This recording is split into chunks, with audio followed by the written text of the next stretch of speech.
He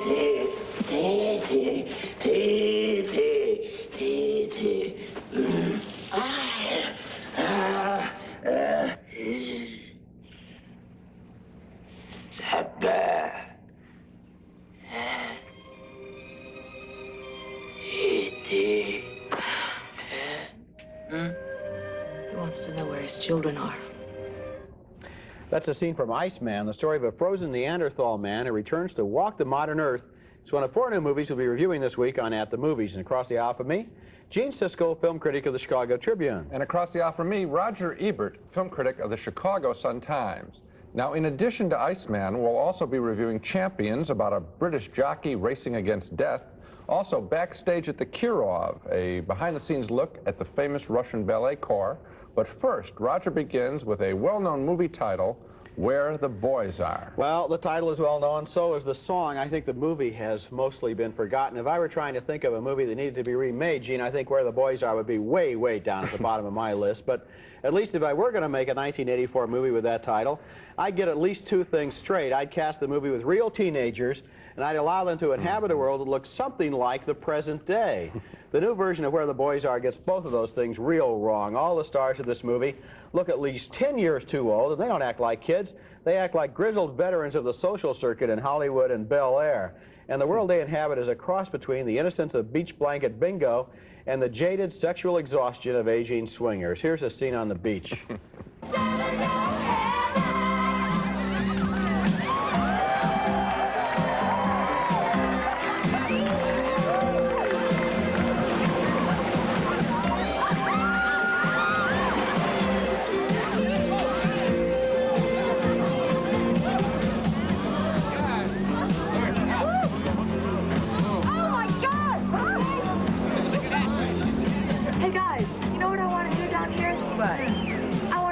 Total bonehead with the most gorgeous bod you've ever seen, whose mind is turned to guacamole.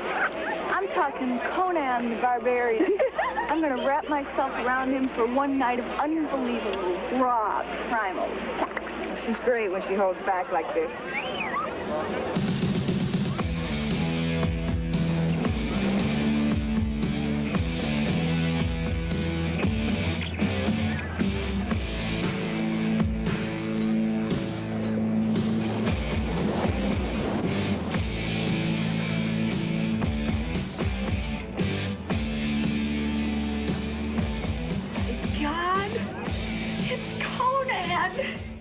Well, now here's an example of what I mean. The funny thing would have been to go ahead, and that guy is a great stud, and they have a lot of fun, and that would have been amusing. But the girl who wants to meet Cohen, she's played there by Lynn Holly Johnson. She does get to meet that guy, and get this is an example of how sick the movie is. He turns out to be a male prostitute. He wants to be paid. Real funny. It ranks right up there or down there with the scene where the 4 girls get high, and then they practice holds on an inflatable male doll. Where the Boys Are was produced by Alan Carr, whose most recent credits include 2 other so-called youth movies, Grease 2 and Can't Stop the Music. Those are easy movies to forget, but all 3 movies are so wildly and completely out of touch with anything having to do with today's teenagers that maybe I know why his actors are all too old for their roles in this movie. He couldn't get any real kids who would agree to appear in such a stupid story. I wish I had written that, because that's exactly my thoughts. I was stunned at also how tasteless this movie was. You talked about the scene with the inflatable doll. There was a lot of obscenities in this film, and I thought needlessly so. Where the Boys Are suggests a good old-fashioned fun time at the beach, and the characters are presented as most distasteful with their language, with the stuff, with the inflatable doll, with the prostitute scene. There was a lot of, this was a crude picture. I know a lot of young people who want to go see this, or parents take their kids and say, remember the time?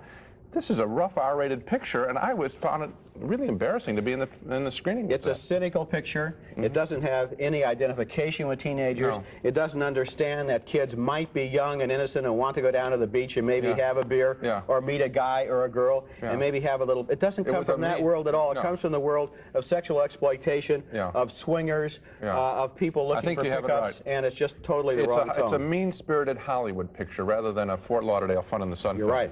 Coming up next, you said it first, you're right. Coming up next at the movies, a thriller about what happens when scientists in the Arctic unfreeze a block of ice and find an old man inside a very, very old man.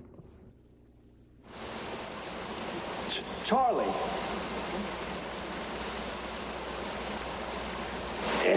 Charlie. Our next movie is Iceman. It's the intriguing story of what happens when a team of scientists discover a large chunk of ice in the Arctic that looks like it has a creature inside, some kind of woolly mammoth. But when the ice is thawed out, there's a perfectly preserved old man inside. How old? 40,000 years old.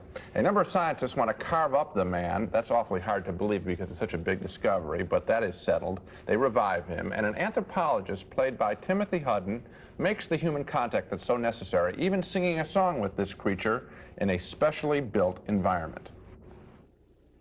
I've been to Hollywood, I've been to Redwood, across the ocean with a heart of gold.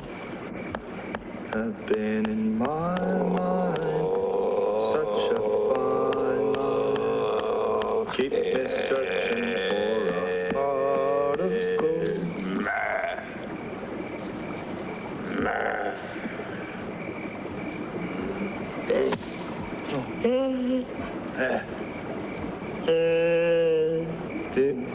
Be searching for a heart of gold.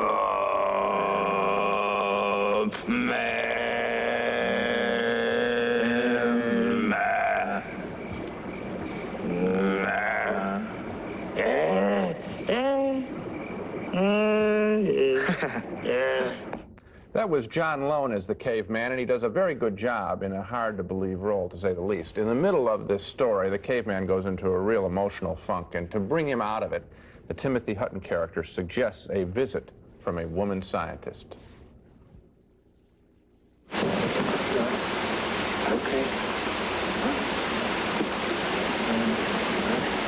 All right, relax. It's all right. Put your hand up where you can see it. You show me here. It's all right. It's okay. It's all right. It's all right. Let him look at you. Doesn't want to touch you. It's all right. It smells fear.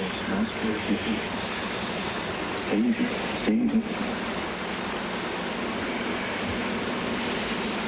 All right, smells you.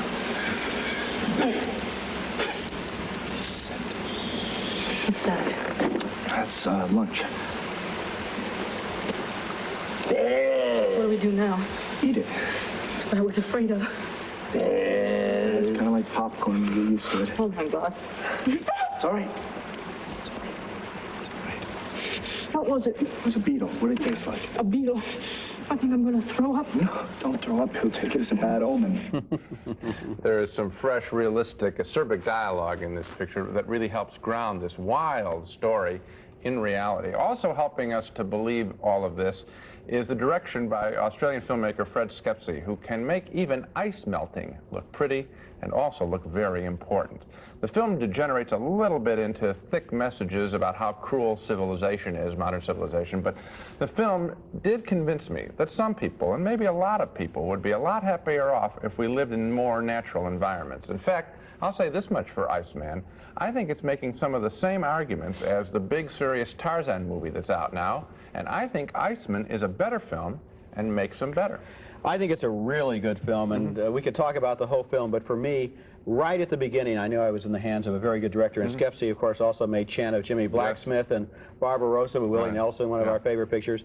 They carved this chunk of ice out of the Arctic ice cap, and right away I'm thinking, this looks just like the beginning of The Thing, you know? Exactly. Both versions of The Thing. They bring it back, they start to meld it, and he's got me. He's got me with the wonder and the awesomeness and the mystery of what's inside this block of ice. And I went with it then for the entire picture. I wasn't thinking it's a science fiction gimmick, which in a lesser picture I would have thought. I was thinking, this is a movie that's really taking this interesting idea and going with it. I'll go further. When we see him thawed out, we then get a shot out of the blue. This is a fine filmmaker working. We get a shot then back outside in the Arctic, and we see little mounds of ice. And I know what he was trying to do, because all I thought is, I wonder what other creatures are under the ice. I wonder what other creatures have passed this way on the planet. And with that shot, he links me in history with other creatures and with the natural environment. And that's the kind of talk that you don't get in most movies today. These kinds of associations on visual images. It's one of the most interesting films of the year. It's one of the most intelligent films of the year. And in case that sounds like it's no fun, it's also one of the most entertaining films of the year. Next at the movies, the story of a British jockey who's in a race for his own life.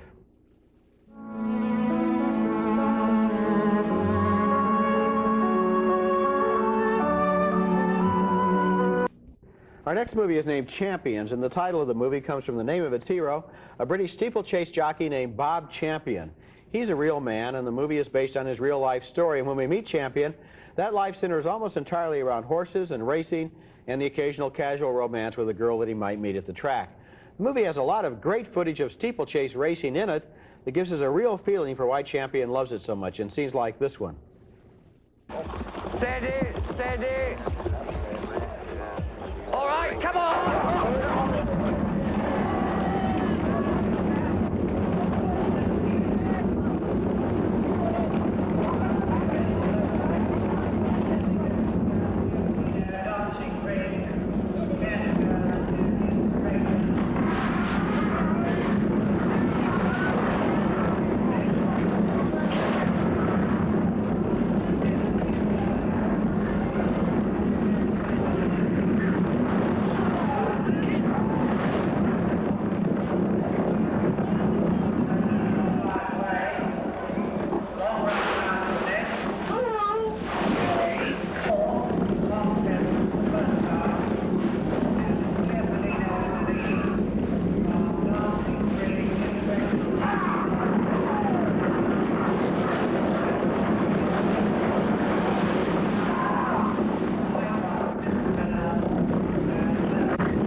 The race footage in this movie is really fabulous, and steeplechase racing is so much more visually interesting and daring than American racing, where they go around and around the track seeing who can run the fastest. This is a great race movie, and Bob Champion could go on racing like that forever, but then one day he learns something that will change his life forever and force him to rethink all of his values and all of his plans, and it happens in this scene where he learns that he has cancer. Well, how long have I got to live? Without treatment, 8 months, a year at the most. I still feel perfectly fine. You were lucky you were diagnosed so early. We know the nature and extent of the cancer. We know what it is, and we know how to treat it. And if I don't have the treatment, can I still go on riding? For a while. Well, I think that's what I'll do then. Maybe I'll get lucky, get killed on the race course. Mr. Champion, with the new chemotherapy, you stand a chance of complete recovery. Well, what do you mean by complete recovery? I don't want to get stuck in a wheelchair and live to be 90. Life to me is riding racehorses. That's John Hurt playing the jockey there in a good, spare, unemotional performance. You might remember him from The Elephant Man. He goes into treatment with a defeatist attitude, even rebelliously negative. At one point he wants to die, but eventually he begins to develop a fierce determination that he's going to race again.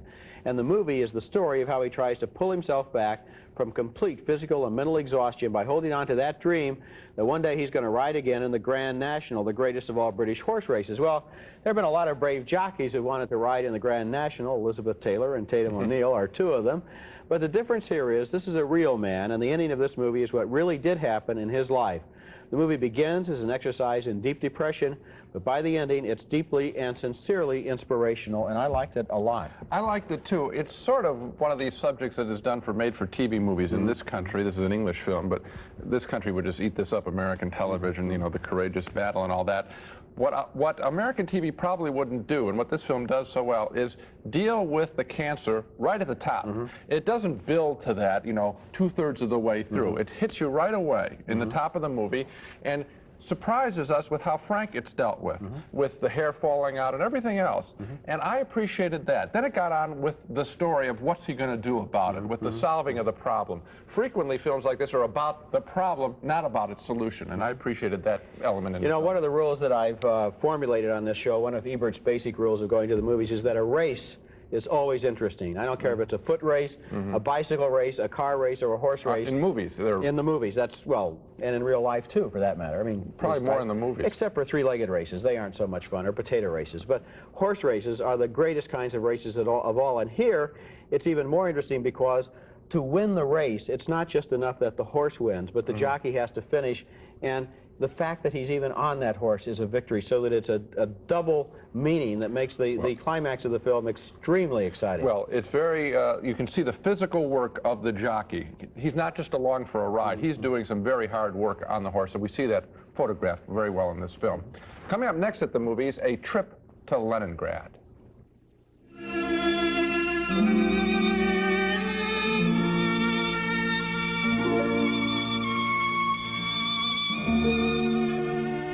The Russian Kirov Ballet Company, based in Leningrad, is one of the great ballet schools and dance companies in the world. But the way the training process has been done has been pretty much a closed subject to Western audiences. Now a new documentary film called Backstage at the Kirov takes us inside the school for the first time, and we watch some of the training process, beginning with the selection of the very youngest prospective students. Every year, we have over 500 children who apply to our school. We look at everybody who comes. Long and painstaking process of selection, because out of hundreds, we can take dozen. They have to be perfect for ballet. It's a very tough selection process for what is going to be a very demanding life for them. That narration doesn't tell us anything we couldn't have guessed before. I mean, what does physically perfect mean? Let's get some details. And most of the ballet we film revolves around a performance of the all-too-familiar Swan Lake.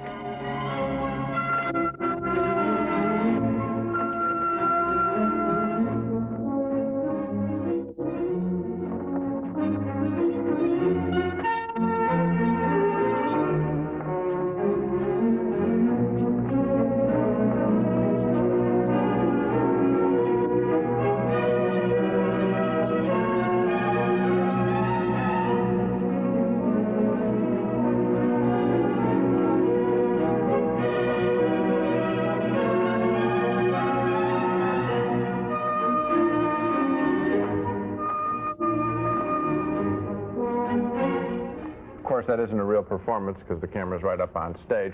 I was actually surprised how bad this film really was. At the very least, I expected to learn something new about ballet. I learned nothing new from this film. We actually hear that narrator tell us that training is important and that most of the dancers dream of becoming stars. Wow, a real couple of surprises there, huh? But even more shocking is that Backstage at the Kirov doesn't even photograph its ballet scenes in a pretty fashion. It makes the practice sessions look just like factory work. They might as well be assembling cars. Also, this film comes on like a documentary, but there's no investigative reporting done here, no quizzing of the Russian officials. That means that this film might as well have been just a handout Russian propaganda film. I was really disappointed in Backstage at the Kirov. It's a very safe film. It is not what we think of as a documentary. Not when at you all. go in there and you ask difficult questions like, what about all the defectors whose names are never mentioned in this film? They're non-people. The ads mention Baryshnikov and Nureyev, but the Russian officials sure don't mention It wouldn't even them. have to get that controversial. I'm just talking about artistic questions of interest. For example, is it true that a lot of these little kids want to be ballet dancers when they're 6 years old because their parents see that as a way out of the bottom strata of Russian society? Well, that's still political. That's another political question. Here's an artistic question. What's the difference between the Kirov school and the Bolshoi school? That's an interesting question. That's an obvious question. Never raised. I disagree with you a little bit about the camera work. Now, the camera, you noticed in that shot of Swan Lake, the camera moves among the dancers because they're using a device known as a Steadicam, which is a camera combined with a gyroscope so they can move wherever they want to. Now, that's interesting because it gets you closer to the dancers, and it's nice from that point of view. There's a basic error in it, though, because dance is done so that it can be observed from a point of view in the audience. And so when you put the camera someplace else, you are cheating that point of view. Now, you may be making an interesting dance film, but you're not making a documentary record of what a ballet performance looks like. Well, again, even I would have skipped all of that. We've all seen performances of Swan Lake from any camera position, I suppose. Let's get into the school. That's what's special about this. Kirov travels. Let's get into the school. Everything is predictable. We learn that you don't want to miss practice, that it's work, really thrilling. And if you practice hard enough and work enough, you can even be a movie critic. Real great insight. Now let's take another look at the main movies on this program. We both voted thumbs down for Where the Boys Are, the half-witted remake of a bad movie that almost looks good by comparison. 2 thumbs up, though, for Iceman, the fascinating story of a frozen Neanderthal man who returns to life and teaches modern man some lessons about life. 2 more thumbs up for Champions, the story of a British jockey's courageous comeback from cancer. But 2 thumbs down for Backstage at the Kirov, which had some good dance footage, I thought, better than Gene thought anyway, but it didn't really tell us anything we didn't already know about the famous Russian ballet company. So Iceman is the one that I would go see first. Iceman is really a good film. Okay. So much for those 4 films. Next time we'll take a look at 4 new movies, including Up the Creek, a comedy about 14 colleges competing in a wild, sexy, whitewater raft race. That's next time, and until then, we'll see you at the movies.